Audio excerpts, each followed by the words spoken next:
O livro de Levítico. Sabemos que você está evitando esse livro por achar ele estranho. Então vamos corrigir isso. Vamos lembrar que a história da Bíblia começou com os seres humanos na presença de Deus, mas eles foram banidos por sua rebelião. No entanto, Deus quer ter um relacionamento com a gente. Então escolhe uma família que ele usará para restaurar o mundo de volta à sua presença. Então a presença de Deus vem para habitar em uma tenda bem no meio de Israel. Isso é ótimo. Mas isso cria um problema, porque ela é tão intensa que Moisés não pode entrar e outros sacerdotes que entram de forma inadequada morrem. Mas espere aí, se a presença de Deus é boa, como ela de repente é perigosa para as pessoas? Pense dessa forma, a presença de Deus é como o sol, é puramente poder e bondade. E quando algo mortal e corruptível se aproxima de um poder tão puro, isso é destruído. Então a palavra santidade é usada em Levítico para descrever a presença pura e poderosa de Deus, que assim como o sol, é ao mesmo tempo boa e perigosa. O ponto de Levítico é mostrar como israelitas corrompidos podem viver perto da bondade de Deus sem serem destruídos. Agora no livro há 3 formas de como tudo isso vai funcionar, e elas vão parecer estranhas para você, mas aguente firme com a gente. A primeira são rituais. A segunda é a ideia do sacerdócio. E a terceira é uma série de leis de pureza. O livro é dividido em 7 seções, e cada solução é explorada em 2 seções.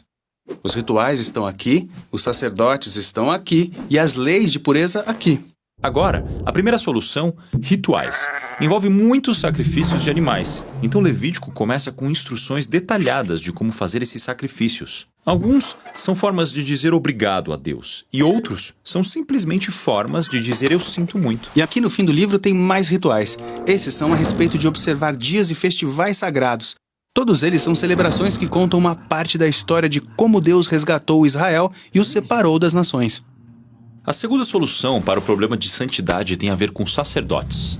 Veja só, estar diretamente na presença de Deus é muito perigoso, então ele nomeia sacerdotes como representantes especiais que podem entrar em sua presença em nome dos outros. Então, nessa sessão, temos uma história sobre como os sacerdotes são ordenados ao sacerdócio. Depois, essa outra sessão explica o conjunto de padrões mais elevados que os sacerdotes têm que seguir por trabalharem tão perto da presença de Deus.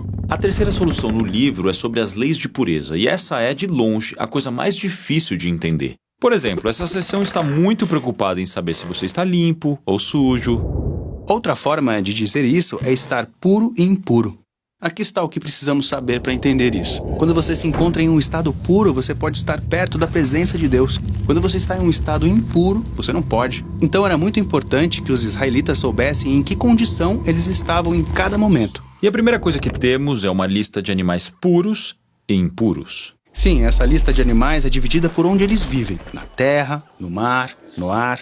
E o texto não é claro sobre por que certos animais são impuros, ou por que tocá-los ou comê-los torna você impuro. O que está claro, no entanto, é que evitar essas criaturas vai diferenciar Israel e lembrá-los de que a santidade do próprio Deus deve afetar tudo nas suas vidas, incluindo o que eles comem. Depois das leis alimentares, temos muitas regras aleatórias sobre coisas como doenças de pele, tocar cadáveres, o que fazer com fluidos corporais. Mas elas não são aleatórias. Todas essas são coisas que os israelitas associavam à vida e à morte, que são coisas sagradas porque Deus é o autor da vida. Certo, mas simplesmente entrar em contato com essas coisas torna você impuro? Sim, mas tenha em mente que não é errado ou pecaminoso estar ritualmente impuro.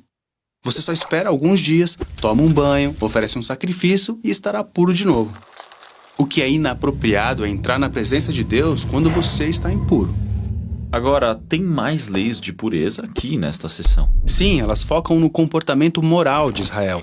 Essas são leis sobre a justiça social, relacionamentos saudáveis e integridade sexual. Viver segundo essas leis fará de Israel um povo moralmente puro, que pode viver perto da presença de Deus. Essas são as 3 soluções, mas você provavelmente percebeu que elas estão ao redor do centro desse livro. E é nele que encontramos um ritual muito importante, chamado Dia da Expiação.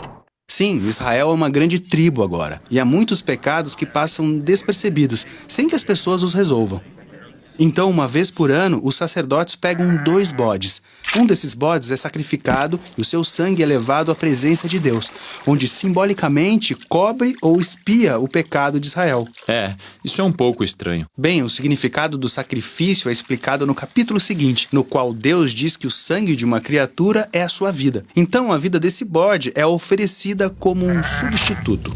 Ele está recebendo a punição de Deus pelo pecado de Israel para que o povo não seja punido. Isso nos leva ao segundo bode. O sacerdote coloca suas mãos sobre ele e então confessa todos os pecados de Israel. É como se ele estivesse depositando os pecados no bode. Então esse bode é expulso para sempre para o deserto. Chamamos isso de bode expiatório. Eu já ouvi essa palavra antes. Sim, é uma imagem muito poderosa de como Deus está graciosamente removendo o pecado de Israel. Mas, sinceramente, os sacrifícios em geral parecem tão bárbaros.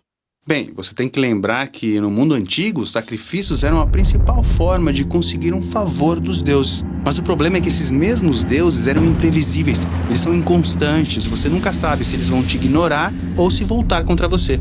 Então é nesse cenário cultural que vemos o Deus de Israel como totalmente diferente. Ele fica irado com a corrupção humana, mas nunca é arbitrário.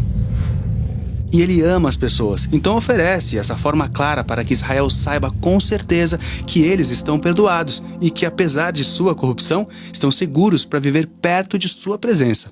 E então, na verdade, isso torna o livro de Levítico uma declaração revolucionária para a sua época. Então isso é Levítico, mas Israel ainda está no Monte Sinai, no meio do deserto. Eles precisam de um lugar para viver. Sim, a terra que Deus prometeu a Abraão. Então a viagem àquela terra é o tema do próximo livro da Bíblia. Nossa missão no Bible Project é ajudar as pessoas a experimentar a Bíblia como uma história unificada que leva a Jesus. Tudo que produzimos é gratuito, graças a pessoas generosas que se encontram ao redor do mundo, assim como você. Você pode acessar toda a nossa biblioteca de vídeos, conferir todos os nossos recursos e juntar-se a nós em bibleproject.com/português.